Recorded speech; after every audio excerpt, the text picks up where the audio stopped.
Halo, ketemu lagi dengan CMC Caring Mom Community.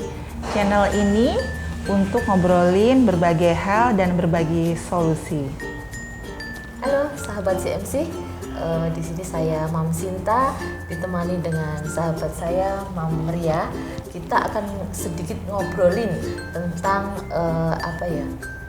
efek dari pandemi ini buat kami berdua ya. Jadi ceritanya kami berdua ini itu mirip dalam arti kami sama-sama punya tiga anak ya, dengan rentang usia yang hampir sama juga. Kebetulan bahkan untuk yang anak pertama kita satu angkatan ya.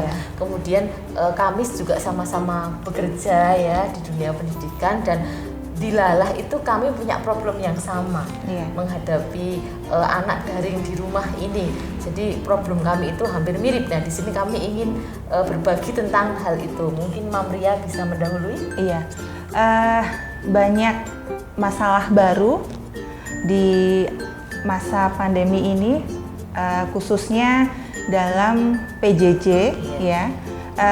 Anak-anak yang banyak perubahan di masalah pembiasaan. Ya, pembiasaan. Jadi pembiasaan yang dulu kita lihat sudah teratur, ya ternyata sekarang ini kok malah berubah, dan kita baru menyadari bahwa ternyata kadang anak itu lebih manut sama gurunya gitu. Iya. Hampir sama berarti ya. Jadi saya itu juga berpikir, saya merasa sudah ibaratnya sudah mapan ke anak ya, mapan ke anak dalam arti anak-anak sudah saya sekolahkan ke sekolah yang memang mereka suka. Jadi untuk pembiasaan dari pagi sampai malam, ketemu malam itu sudah teratur sekali. Anak bangun pagi, kemudian sekolah, kemudian pembiasaan selanjutnya sepulang sekolah itu sudah rapi, dan saya sebagai orang tua sudah merasa puas dengan hal ini. Nah, kemudian tiba-tiba ada badai datang, pandemi corona ini ya, memporak-porandakan pembiasaan itu. Awalnya awalnya di satu minggu dua pertama anak daring itu kita masih ini ya, masih bagus dalam arti anak masih mengikuti pembiasaan di sekolah. Tapi karena mungkin dari anak jenuh udah terlalu lama ya, kita sudah 7 bulan ya, Mam ya. Itu jadinya ini pembiasaannya jadi mengendur, dan akhirnya malah mungkin hampir hilang ya. Mungkin mama-mama di rumah juga mengalami hal yang sama dengan kami ya. Mungkin untuk yang putra baru pertama it's okay ya, masih bisa mengcover, tapi dengan yang 3 kecil-kecil seperti kami ini apalagi luar biasa ya, Mam Ria ya. Kita ini kan tidak sepenuhnya di rumah. Mungkin kalau sahabat CMC banyak yang di rumah, mungkin banyak manfaatnya. Maksudnya kita bisa lebih dekat dengan anak. Nah, kalau kita kan pagi sudah harus berangkat, jadi padahal anak-anak di rumah kita kurang bisa mengontrol. Jadi memang sedikit agak kayak kacau. Iya, kayak agak kacau gitu. Tapi ya gimana, Mam? Kalau Mam Ria ada ini enggak, ada sedikit tips yang bisa dibagi ke saya atau mungkin ke Mam di rumah dengan problem yang hampir sama dengan kita seperti ini?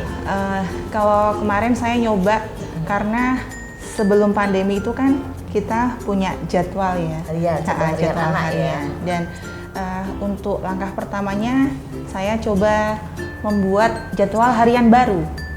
Jadi kan berubah. Kalau biasanya kalau biasanya bangun pagi, kemudian sholat, mandi dan lain-lain terus berangkat. Nah, kita ganti jadwal. Jadi kalau pagi tetap ada tahsinnya, di pagi hari harus, kalau di saya sedikit-sedikit lah tetap ada, walaupun kakaknya nanti yang nyemak adiknya nyemak kakaknya gitu. Meski tanpa saya, itu pas awal-awal kemarin masih teratur. Nah, ini memang sedikit, mungkin anak-anak saya kemarin sempat baca ini diari anak saya. Dia merasakan kejenuhannya. Dia juga menyampaikan enak libur awalnya, tapi akhir-akhir ini bosen, gimana nih gitu-gitu. Jadi memang anak-anak sudah merasa bosen, dan kita harus pintar-pintar gimana ini enaknya. Ya betul, hampir semua mengalami ya, Mam ya. Jadi kalau Mam Ria tadi itu kan beliau membuat schedule ulang pembiasaan baru di rumah, yang tentunya tidak terlalu jauh dengan pembiasaan di sekolah. Hanya di sini fasilitatornya adalah orang tua, bukan guru lagi ya. Itu bisa kita jadikan contoh ya Mam di rumah ya. Jadi kalau yang biasa anak itu kita tinggal bekerja atau kita tinggal melaksanakan kegiatan di rumah tanpa kita kasih kegiatan, kita kasih kegiatan dulu, kita kasih jadwal biar mereka ada kesibukan. Nah, kemudian ini untuk pengontrolnya apa ini? Nah, ini kontrolnya ini emang agak susah ya. Terus untuk apa PJJ ini, HP-nya ini kan masih untuk bersama-sama ini. Jadi padahal tugas itu pasti lewatnya otomatis dari HP, masuknya ke HP saya.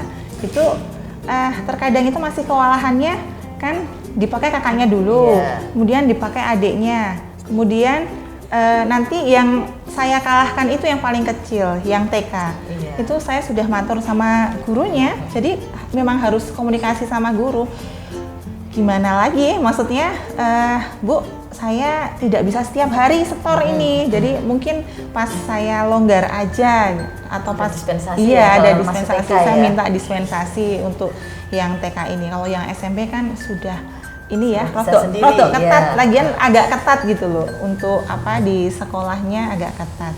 Apalagi saya juga pendidik di PAUD, jadi saya itu bisa memahami, maksudnya tidak terlalu memaksakan orang tua untuk setiap hari setor tugas-tugasnya ke sekolah. Jadi jadi kita, karena saya mengalami, jadi saya sebagai guru pun juga harus memaklumi gitu. Jadi ini ya Mam semua ya, kalau saya tarik garis sedikit ya dari obrolan kita, memang tekanan terhadap orang tua, terhadap pembiasaan anak yang agak sedikit kacau setelah masa pandemi, dalam masa pandemi ini bukan berarti tidak ada solusi ya, bisa disiasati dengan kita membuat jadwal baru, pembiasaan baru untuk anak-anak. Kemudian membuat kesepakatan. Kita buat kesepakatan bagaimana agar semuanya bisa berjalan harmonis kembali antara anak dengan sekolah dan juga dengan orang tua. Nah, itu mungkin bisa dipraktekkan di rumah oleh mam semua yang punya problem sama seperti kami di sini. Bagaimana kita mengikhlaskan diri ya. Itu tidak mudah memang, tapi tidak berarti tidak bisa dihadapi. Jadi kuncinya itu ikhlas. Ya, kalau kita sudah ikhlas, kemudian kita kembali menyemangati diri. Ayo, semua ini pasti bisa kita lalui. Toh pasti semua akan kita hadapi dan semuanya akan berlalu insya Allah dengan baik. Mungkin itu saja ya Mam yang bisa kita obrolin. Semoga ada manfaatnya untuk Mams di rumah. Salam untuk keluarga, tetap jaga kesehatan. Jangan lupa kunjungi channel kami CMC, like, subscribe, and komennya kami tunggu. Terima kasih.